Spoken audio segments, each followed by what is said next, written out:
우리 힘과 능력이 되시는 하나님의 생명의 역사하심이 오늘도 말씀 앞에 서 있는 우리들에게 함께 하시길 간절히 소망합니다. 오늘 함께 나눌 말씀의 본문은 누가복음 5장 27절부터 39절까지입니다. 우리는 2022년 새해 들어서 생명의 삶 진도에 따라 누가복음의 말씀을 묵상하고 있는데요.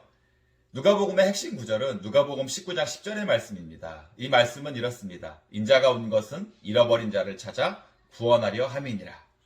그래서 누가복음의 저자 누가는 예수님의 행적과 사역을 기록함에 있어서 이러한 부분을 강조해서 기록해 놓고 있습니다. 우리는 이러한 사실을 어제 말씀을 통해서도 보았습니다. 예수님은 보통 사람들은 잘 찾지 않는 곳에 가셨었지요. 당시에 부정하다고 여겨졌었던 나병 환자가 사는 동네, 어떻게 보면 버려지고 외면되었던 곳에 가셨던 것입니다. 그리고 아무도 가까이 하지 않는, 아니 오히려 배척당하고 외면했던 사람이었던 나병 환자가 예수님께 나아오는 것을 거절하지 않으셨습니다. 그리고 그 나병 환자의 간절한 소원을 들어주심으로 나병 환자가 치유함을 받게 되었었죠. 뿐만 아니라 예수님은 걸을 수조차 없었던 중풍병자를 낫게 해주셨습니다. 그를 예수님께 데리고 온 사람들의 믿음을 보시고는 질병의 치유뿐만 아니라 죄사함의 은혜를 누리게 하심으로 예수님께서 이 땅에 오신 목적의 본질을 사람들에게 알려주셨습니다. 이제 오늘 본문은 더 분명하게 잃어버린 자를 찾으시는 예수님의 모습이 기록되어 있습니다. 27절 말씀을 보겠습니다. 그 후에 예수께서 나가사 레위라 하는 세리가 세관에 앉아있는 것을 보시고 나를 따르라 하셨다고 했습니다.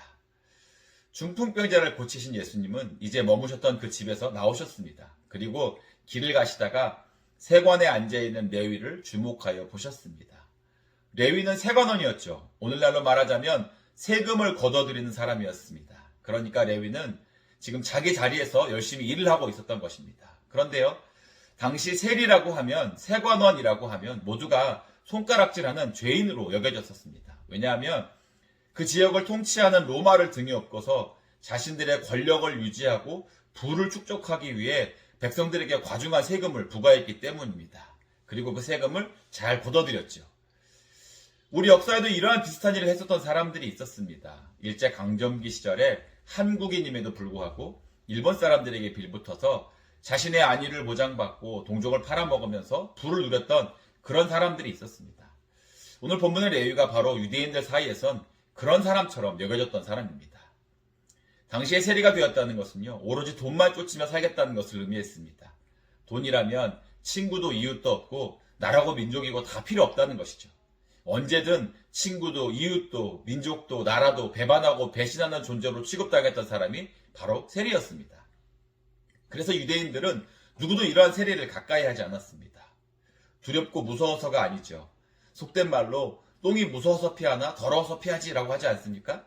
사람들이 세리를 그렇게 여겼다는 겁니다. 그런데요, 예수님은 그런 세리를 보셨다고 했습니다. 그냥 지나가다가 시야에 들어온 것이 아니라 어떤 의도와 의지를 가지고 주목하여 보신 것입니다. 그리고는 나를 따르라고 레위에게 말씀하셨죠. 28절을 보니까 레위가 이렇게 반응했습니다. 그가 모든 것을 버리고 일어나 따르니라 라고 했죠. 모든 것을 버렸다는 것은 세리의 직업을 포기했음을 의미합니다. 부를 누리고 권력을 누리는 것을 내려놓았다는 것을 말하는 것입니다. 지금까지 자신의 모든 행동을 다 끊어내 버린 것을 의미하는 것입니다. 참 놀라운 것은요, 오늘 본문을 보면 세리가 예수님의 말씀에 별다른 고민을 하지 않았다는 겁니다. 예수님의 말씀에 바로 결단을 내렸죠. 그동안 사람들의 손가락질과 욕을 먹어가면서 나름 쌓아놓은 재산이 있었을 것이고, 그래도 세리로서, 세관원으로서 입지도 나름 쌓아놓았을 텐데 뭔가 고민하거나 주저했다는 기록이 없습니다. 오늘 말씀을 보면서 이러한 레위의 모습이 저에게 도전이 됩니다. 저는 뭔가 하나를 결정하려면 이것도 재보고 저것도 생각해보고 이것도 따져보고 저것도 고려하느라고, 그래서 쉽사리 결단을 잘 내리지 못하는 모습이 제 안에 있거든요. 어떻게 보면 신중한 태도라고 할 수도 있지만 다른 한편으로 본다면 결단력이 약한 것이고 어느 면에선 세속적이고 믿음이 부족한 모습이 아닌가 생각되기도 합니다. 예수님의 부름에 모든 것을 버릴 수 있는 믿음, 예수님의 부름에 주저하지 않고 따라 나설 수 있는 믿음, 아마도 오늘날 우리들에겐 이러한 믿음이 필요한 것이 아닐까 생각해 봅니다. 세상의 삶이 복잡해지고 이해관계가 많이 얽히고 설키다 보니까 우리들은 뭔가 하나를 결정할 때도 많은 것들을 생각하고 고려하게 됩니다. 교회 안에서의 일들도 그렇고 신앙의 문제에서도 그런 경우들을 보게 되죠. 하나님의 말씀이 그렇다라고 한다면, 하나님께서 우리들에게 이렇게 해라라고 명령하신다면 순종하면 될 것인데, 우리는 얼마나 많이 머릿속에서 따지고 계산하면서 자기중심적인, 그리고 스스로 손해보지 않으려는 삶을 살아가고 있는지 모릅니다.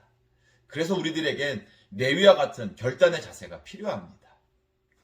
이제 29절 말씀을 보니까 레위가 모든 것을 버리고 예수님을 따르기로 결정하고 나서는 그의 집에서 예수님을 위해 큰 잔치를 베풀었다고 했습니다. 예수님을 만나 기쁨을 함께 나누길 원했던 것이죠. 다른 동료 세리들과 많은 사람들이 그곳에 함께 했습니다. 그런데 30절을 보니까 모인 많은 사람들 중엔 불청객들이 있었습니다. 바리새인들과 서기관들이었죠.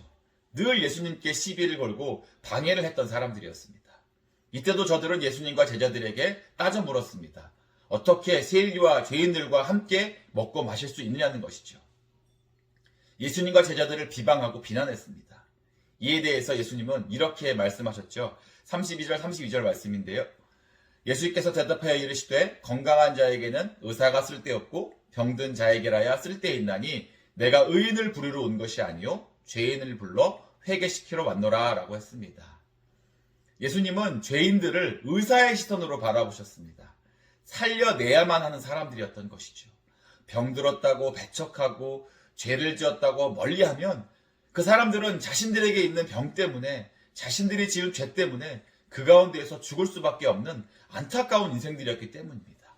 그래서 예수님은 탐욕이라는 죄의 병에 찌든 레위를 부르시고 회개하게 하셔서 레위로 다시 살게 하신 것이죠. 예수님의 말씀에 별다른 대응을 할 수 없었던 바리새인들과 서기관들은 이제 금식과 기도의 문제로 트집을 잡았습니다. 예수님의 제자들과 요한의 제자들을 비교한 것입니다.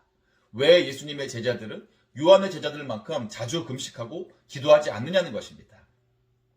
당신은 종교적 규례를 따라 일주일에 2번씩 금식하며 기도해야 신앙생활을 잘하는 것으로 여겨졌습니다.